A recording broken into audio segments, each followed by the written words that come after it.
Good morning students.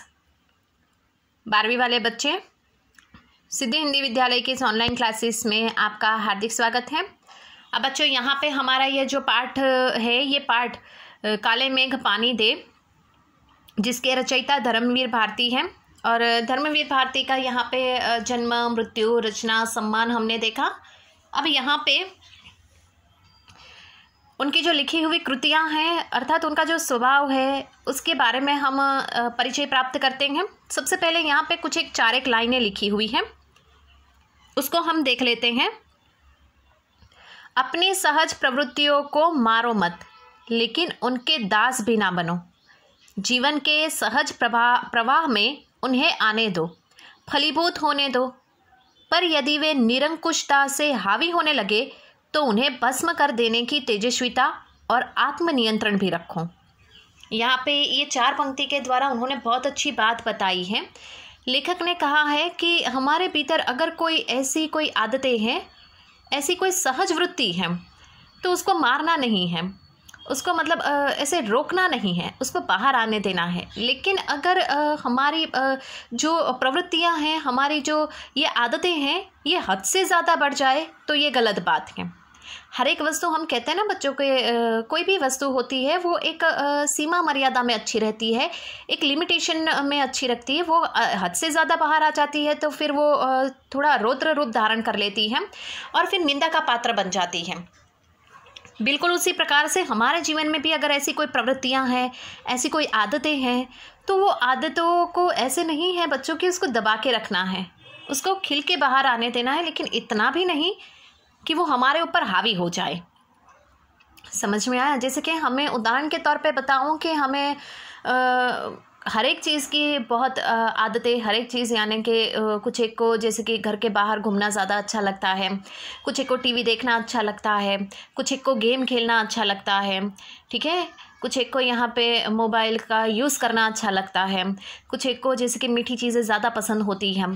तो यहाँ पे चलो अच्छा लगता है, हम उसका इस्तेमाल करते हैं, उसको खाते हैं। जैसे मीठी चीज़ें बहुत पसंद है तो हम खाते हैं, तो ये अच्छी बात है। उसको रोकना नहीं कि खाना ही नहीं है, ऐसा नहीं, लेकिन उसकी एक सीमा मर्यादा होती है। हद से ज़्यादा खाएंगे तो मतलब हमारे शरीर के लिए नुकसानकारक है। तीखी चीज़ें खाना अच्छा लगता है, चटपटा खाना अच्छा लगता है, पैकेट्स खाने सब अच्छे लगते हैं, हम खाते हैं, कोई बात नहीं, लेकिन उसमें भी एक लिमिटेशन होना चाहिए, क्योंकि ये सारी चीज़ें हमारे शरीर के लिए नुकसानकारक होती है। उसमें नियंत्रण नहीं रखेंगे, वो हावी हो जाएगा तो वो हमें नुकसान करेगा। तो अपने आत्मनियंत्रण, खुद को ही हमें उसको अंकुश में लाना है। जैसे कि टीवी देखना, टीवी हम पूरे दिन टीवी देखते रहते हैं तो उससे नुकसान हमें ही है, समय बर्बाद होता रहता है, ऊपर से आंखों के मोटे मोटे ग्लास लग जाते, चश्मे लग जाते हैं। ये मैं आपको उदाहरण बता रही हूँ।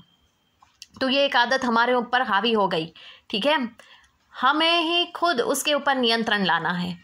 अब जैसे कि यहाँ पे गेम खेलते हैं हम मोबाइल में या किसी भी टैबलेट में या किसी भी प्रकार से हम वीडियो गेम खेलते रहते हैं, तो ये भी हमारे लिए एक नुकसान। पूरा दिन हम गेम खेलते रहते तो हमारे लिए एक नुकसानकारक। कभी कभी खेल लिया तो अपने मनोरंजन के लिए तो अच्छा है, ऐसा नहीं कि खेलना ही नहीं है, खेलो, लेकिन फिर इतना अपने ऊपर ये गेम हावी हो जाए। जैसे कि हम अच्छे जानते हैं कि पबजी हमारे ऊपर कितनी हावी हो गई थी, हमें ऐसा लगता है कि जैसे कि हम खुद उस गेम के भीतर एक खुद का हिस्सा है, उसमें अगर हमें नुकसान होता है या हमें हानि पहुंचती है तो हम स्वयं अपने आप को ये समझते हैं कि मुझे खुद को ये हानि हुई है। तो दिमाग के ऊपर वो गेम कितनी हावी हो गई हम सब जानते थे, ठीक है, ये उदाहरण मैं आपको बता रही हूँ। तो बिल्कुल उसी प्रकार से यहाँ पे किसी भी वस्तु को मनोरंजन करना है, उसका अपनी आदतों को, अपनी भावनाओं को खिल के बाहर आने देना है, लेकिन वो वस्तु या फिर वो चीज़ आपके ऊपर हावी हो जाए और आपका संयम आप खो दे, ये हमें नहीं करना है। ये बहुत अच्छी बात यहाँ पे लेखक ने हमें बताई है। और उसके ऊपर नियंत्रण, अगर वो हावी हो जाती है तो उसके ऊपर नियंत्रण भी हमें रखना है। टीवी हम लोग पूरा दिन देखते हैं तो उसका अपने ऊपर धीरे धीरे नियंत्रण खुद ही को करना है, ठीक है। मीठी चीज़ें बहुत ज़्यादा खाते हैं तो धीरे धीरे उसके ऊपर भी हम नियंत्रण कर सकते। इंसान चाहे तो क्या नहीं कर सकता है ना, इंसान चाहे तो बहुत कुछ कर सकता है। अगर हम अपनी वस्तुओं को बढ़ा सकते हैं, आदतों को बढ़ा सकते हैं, तो आदतों के ऊपर हम संयम रखकर अपने में सुधार भी ला सकते हैं। ये इंसान के खुद के ऊपर होता है। अगर उसको अपना भविष्य उज्ज्वल बनाना है तो भी वो अपने जीवन में उसी प्रकार से और उसे अपने जीवन में अगर उसका पतन करना है, पूरे मार्ग पे जाना है, तो भी वो उस प्रकार। तो कहने का मतलब मेरा क्या है वो आप अच्छी तरीके से समझ गए होंगे बच्चों। तो लेखक भी यहाँ पे यही कहना चाहते हैं कि वृत्तियां हैं उसको खिलकर बाहर आने देना है, उसको दबा के नहीं रखना है, लेकिन उसका दास यानी उसका नौकर, गुलाम नहीं बनना है। हर एक चीज़, वस्तु, मनोरंजन, इंजॉयमेंट, मज़े सब करना है, लेकिन उसको अपने ऊपर हावी नहीं होने देना है, उसका गुलाम बन के नहीं रहना है। ठीक है, समझ में आया। अब यहाँ पे थोड़ा और आगे बढ़ते हैं बच्चों। गुनाहों का देवता उपन्यास से लोकप्रिय धर्मवीर भारती का आज़ादी के बाद के साहित्यकारों में विशिष्ट स्थान रहा। उनकी कविताएं, कहानियां, उपन्यास, निबंध, गीति नाटक और रिपोर्टाज हिंदी साहित्य की उपलब्धियां हैं।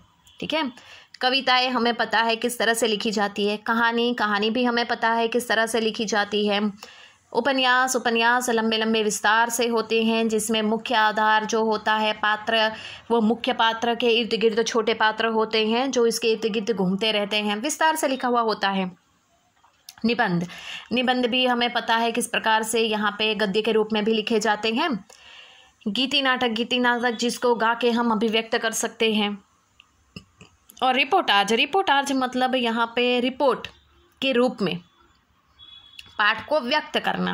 रिपोर्ट यानी कि हमारे सामने कोई जैसे कि कोई, हम कहते हैं ना कि कोई प्रोग्राम होता है, हम कहीं पे जाते हैं, प्रवास, चलो उदाहरण के तौर पे समझ लो आप प्रवास के लिए गए हो, 2 दिन के प्रवास के लिए, तो प्रवास घूम के आए, उसके बाद आपको उसके ऊपर रिपोर्ट देनी है।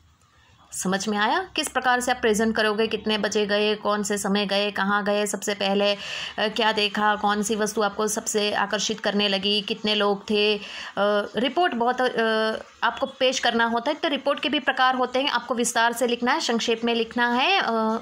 ठीक है, तो यहाँ पे ये साहित्य प्रकार मैंने थोड़ा सा आपको समझाया। तो सबसे पहले गुनाहों का देवता उपन्यास से लोकप्रिय, ये उपन्यास यानी उस गुनाहों का देवता जो है ये लंबा लिखा गया हुआ, विस्तार से लिखा गया हुआ उनका उपन्यास है।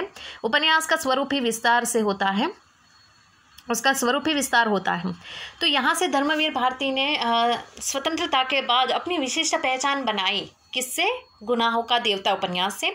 अब यहाँ पे उन्होंने, मैंने आपको बताया ना, धर्मवीर भारती एक ऐसे साहित्यकार है जिन्होंने गीति नाट्य भी लिखे, रिपोर्टाज लिखे, कहानी लिखी, कविताएं लिखी, उपन्यास लिखा, ये सब कुछ, निबंध लिखे, ये सब कुछ उन्होंने लिखा। और इस तरह से उन्होंने अपनी एक अलग ही पहचान समाज में बनाई। भारती जी के लेखन की एक खासियत यह भी है कि हर उम्र में, हर वर्ग के पाठकों के बीच उनकी अलग अलग रचनाएं लोकप्रिय हैं। वे मूल रूप से व्यक्ति स्वतंत्र मानवीय संकट एवं रोमानी चेतना के रचनाकार हैं। तमाम सामाजिकता एवं उत्तरदायित्व के बावजूद उनकी रचनाओं में व्यक्ति की स्वतंत्रता ही सर्वोपरि है। रोमानियत उनकी कविताओं में संगीत में लय की तरह मौजूद है। रोमानियत यानी यहाँ पे खुश मिजाज, ये खुश मिजाज रहना उनका स्वभाव ही एक अलग प्रकार का है बच्चों।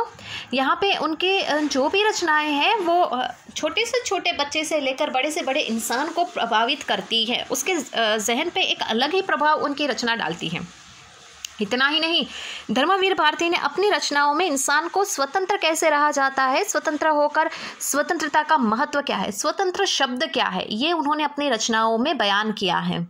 मानवीय संकट को उन्होंने एक खुशनुमा मिजाज में प्रस्तुत किया है। मानवीय संकट यानी कि यहाँ पे मनुष्य की जो परिस्थितियाँ होती है, जो दुख भरी होती है, वेदनाओं वाली होती है, उसको भी उन्होंने अपने एक अलग ही खुश मिजाज रूप से रचनाओं में अभिव्यक्त किया है। ठीक है, तो तमाम सामाजिकता एवं उत्तरदायित्व के बावजूद उनकी रचनाओं में व्यक्ति की स्वतंत्रता ही सर्वोपरि है। रोमानियत उनकी रचनाओं में संगीत में लय की तरह मौजूद है। उनकी सर्वाधिक लोकप्रिय उपन्यास गुनाहों का देवता एक सरस और भावप्रवण प्रेम कथा है। तो मतलब गुनाहों का देवता ये उपन्यास जो है उसके बारे में बताया कि बहुत प्रचलित है, बहुत ही यहाँ पे सहजता से लिया गया है। ये पाठ खत्म होगा, उसके बाद ये गुनाहों का देवता जो है उनकी ये उपन्यास, उसकी थोड़ी बहुत बातें मैं आपको बताऊंगी। ठीक है, अब यहाँ पे ये जो साहित्यकार है, ये साहित्यकार आप देख सकते हो बच्चों, यहाँ पे बहुत ही विशिष्ट प्रकार के साहित्यकार है। इसके साथ साथ ही मैं आपको बता दूँ यहाँ पे कि ये दूसरे लोकप्रिय उनके उपन्यासों की भी बात कही गई है। सूरज का सातवां घोड़ा पर हिंदी फिल्म भी बन चुकी है। इस उपन्यास में प्रेम को केंद्र में रखकर निम्न मध्यम वर्ग की हताशा, आर्थिक संघर्ष, नैतिक विचलन और अनाचार को चित्रित किया गया है। तो मतलब यहाँ पे एक तो उनका जो सबसे प्रमुख उपन्यास है यहाँ पे बताया गया गुनाहों का देवता, जो प्रेम कथा के ऊपर आधारित है, और दूसरा उनका लोकप्रिय यहाँ पे है सूरज का सातवां घोड़ा। एक बात मैं बता दूं बच्चों आपको कि MCQ में पूछा जा सकता है कि धर्मवीर भारती का सूरज का सातवां घोड़ा अर्थात धर्मवीर भारती की ऐसी कौन सी रचना है जिसके ऊपर फिल्म बनाई गई है। ठीक है, तो यहाँ पे गुनाहों का देवता भी ए में हो सकता है, बी में ऑप्शन हो सकता है, जैसे सूरज का सातवां घोड़ा। तो यहाँ पे सूरज का सातवां घोड़ा ये जो उपन्यास है उसके ऊपर फिल्म बनी है, जिसमें भी कहानी तो प्रेम कथा ही है, लेकिन उसमें जीवन, मनुष्य जीवन के संघर्ष क्या है, नीति विषयक मूल्य क्या है, भावनाएं क्या होती है, मध्यम वर्ग की परेशानियां क्या होती है, इंसान हताश कैसे होता है, हताशा के कारण किस प्रकार से होते हैं, ये सारी बातें उन्होंने, अनाचार किस प्रकार से होता है समाज में, दुराचार भ्रष्टाचार कैसे होता है, ये सब उन्होंने फिल्म में बताया है। तो ये इस प्रकार से यहाँ पे धर्मवीर भारती जो है वो एक अलग प्रकार के साहित्य बनकर हमारे सामने आते हैं। तो बच्चों आज के इस वीडियो में हम यहाँ तक ही देखते हैं। आने वाले वीडियो में और थोड़ा परिचय प्राप्त करके पाठ का जो सारांश है उसकी चर्चा हम करेंगे। तब तक के लिए थैंक यू।